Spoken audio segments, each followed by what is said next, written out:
You keep sabotaging the things you say you want. It might not be because you're lazy, undisciplined, or because you secretly don't want them. A lot of self-sabotage is actually protection from anticipated pain, the pain of failing again, being rejected again, carrying the responsibility that comes with success, or finding out that maybe this dream really isn't going to work.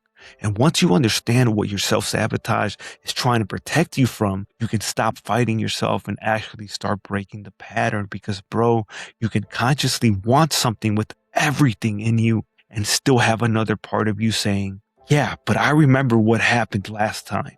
That's the part we're going after today. I used to think self-sabotage meant you just needed more discipline. Just get up earlier, work harder, stop procrastinating, stop making excuses. And yes, discipline matters, but that explanation never went deep enough for me. Because why would somebody consciously say, I want to build this business. I want to make content. I want to change my life. I want the relationship.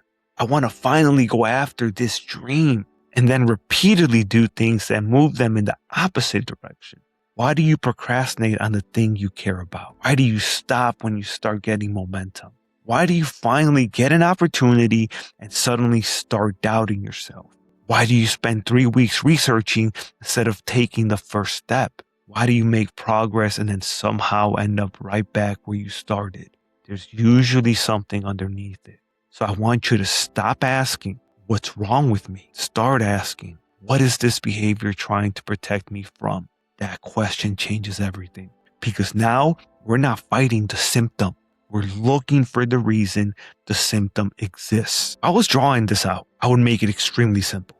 There would be that desire. Underneath that would be anticipated pain. Underneath that would be protection. Underneath that would be relief. And then it would take you all the way down to regret. And then it would repeat back into anticipated pain. You desire something. Maybe you want to start your business, post a video, make the offer, change careers, put yourself out there. And then your mind starts predicting what could happen. What if I fail? What if nobody buys? What if people laugh at me? What if I disappoint everybody? What if it works and now I actually have to maintain this? What if I finally get what I want and lose it? That's anticipated pain. The pain hasn't even happened yet, but your mind and body are already responding as if they need to protect you from it. So what do? You procrastinate, you overthink, you change the plan again, you consume more information, you wait until the next month, you convince yourself you need more healing. You ask 10 more people what they think. You quit before anybody gets the chance to reject you temporarily.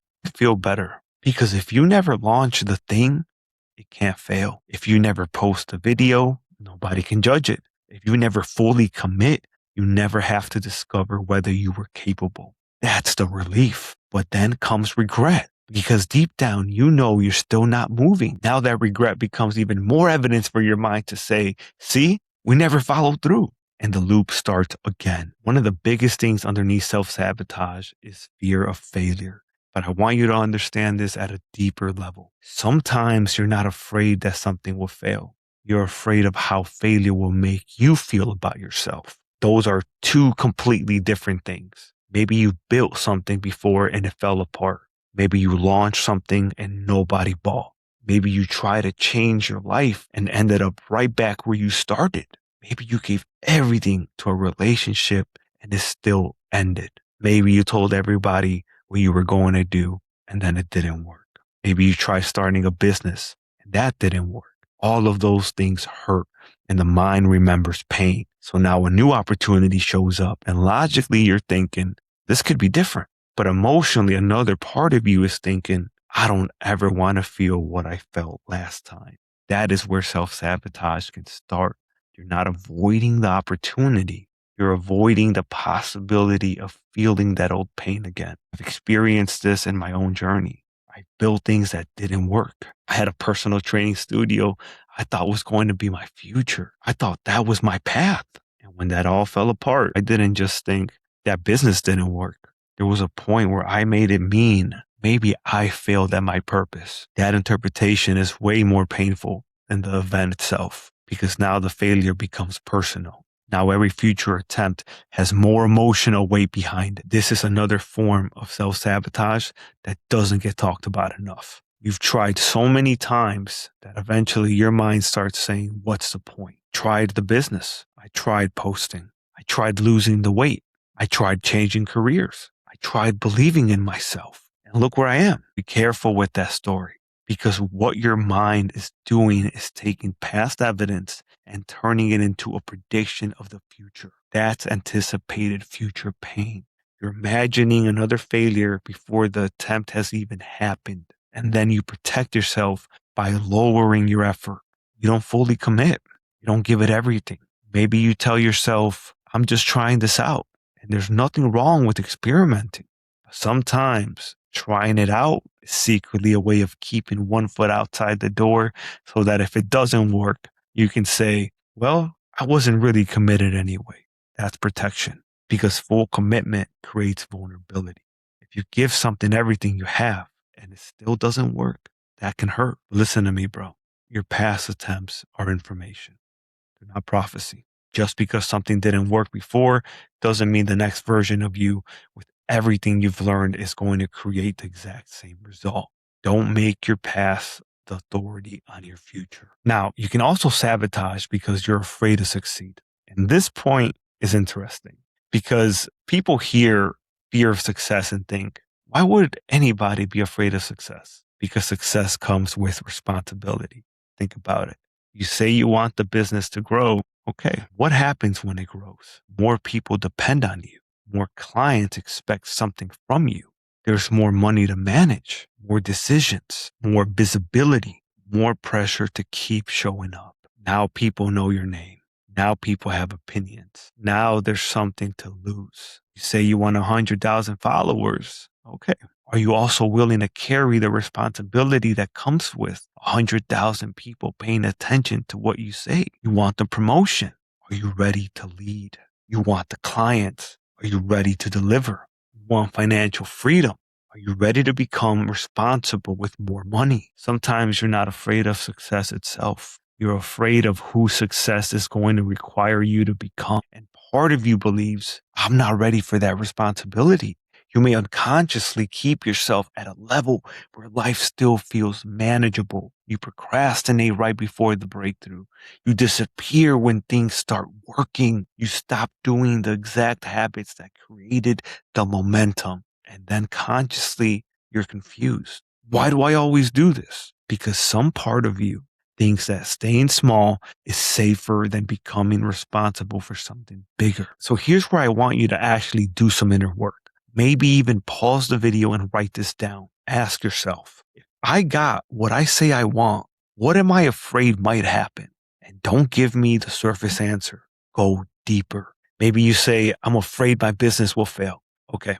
If it fails, what are you afraid you'll feel? Maybe you'll feel embarrassed. Why? Because everybody will know. What would you make that mean if everybody knows X? Maybe what comes to mind is they were right about me. There it is. Or maybe you think to yourself, I want the business to succeed. Okay. What scares you about succeeding? Maybe what comes to mind is people will depend on me. And what scares you about that? Maybe it's you're afraid you won't be able to handle it. Again, that could be it. Maybe you're protecting yourself from shame, maybe rejection, maybe judgment, maybe responsibility, maybe disappointment, maybe losing something after finally getting it, maybe feeling powerless again, maybe failing again. You have to find the specific pain, because if you don't know what you're protecting yourself from, you'll keep trying to fix the wrong problem. And this leads me into something else I think causes a lot of self-sabotage. You stop trusting your own intuition. You ask everybody, what do you think I should do? You watch another YouTube video. You ask your family. You ask your friends. And now you have 10 different opinions pulling you in 10 different directions. Information can help you. Mentors can help you.